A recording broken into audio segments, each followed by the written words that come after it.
What do I do in a hot market? Well, be a lot more prepared. Here are some things that you can do in a hot market. Have your finance ready. Finance can actually delay a project longer than you can ever imagine. And I have gone through this on more than one occasion.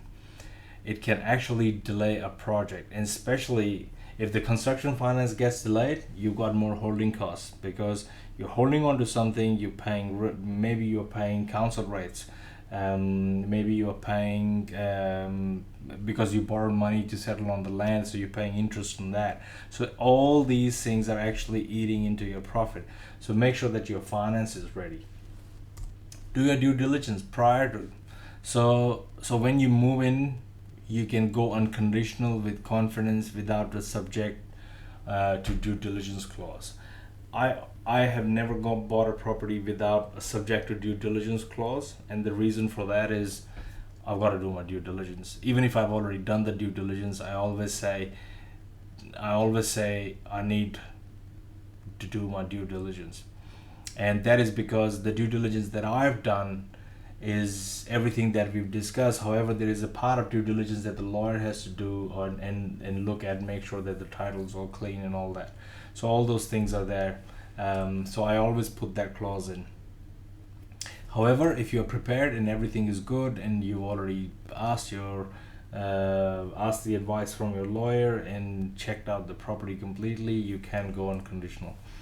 Find out what you could fit on the land beforehand and run your numbers thoroughly before you actually make a commitment. So that's this is all part of preparation. Have your financial structure ready. You're trying to make your offer look better than anyone else. So make sure that when you put all these things, I'm not saying by any means that you pay more than the market. The moment you pay more than the market, you're shooting yourself in the foot. So make sure you don't do that. Work backwards with your numbers. Financial feasibility template gives you that power that you can put in all your feasibility numbers, you can put in all your inputs, and then go and play around with the with the development margin required for and arrive at a residual value of land.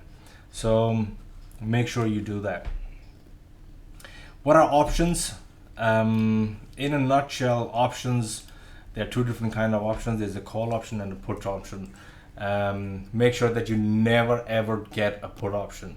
Put option is basically when the seller can actually force you to settle on a block of land. Call option is when you can actually force the seller to sell the property to you at a price that you've determined earlier.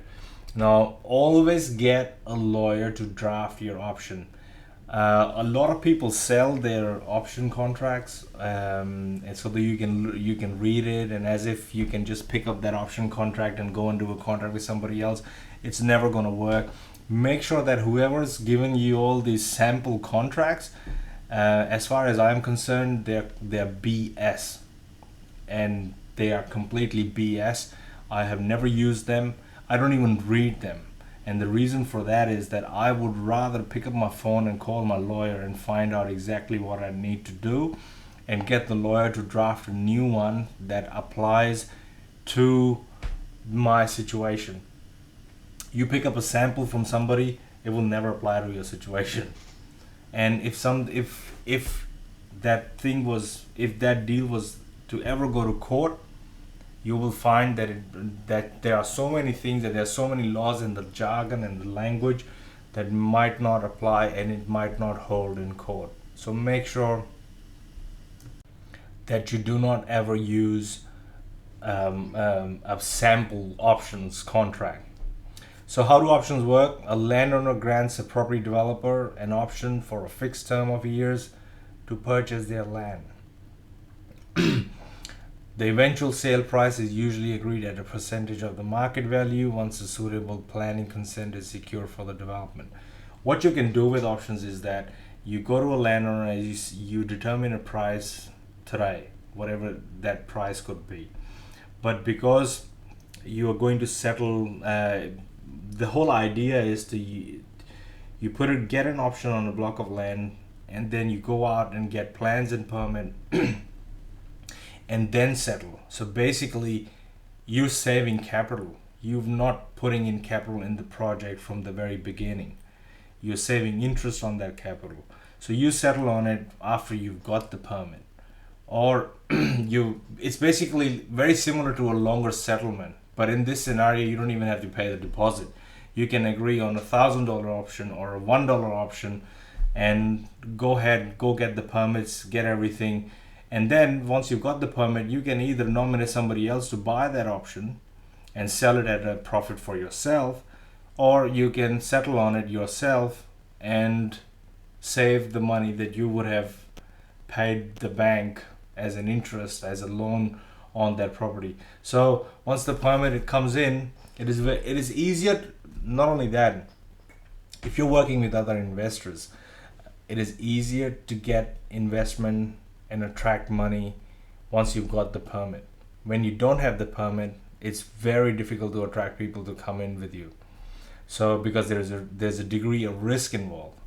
So that's what options do.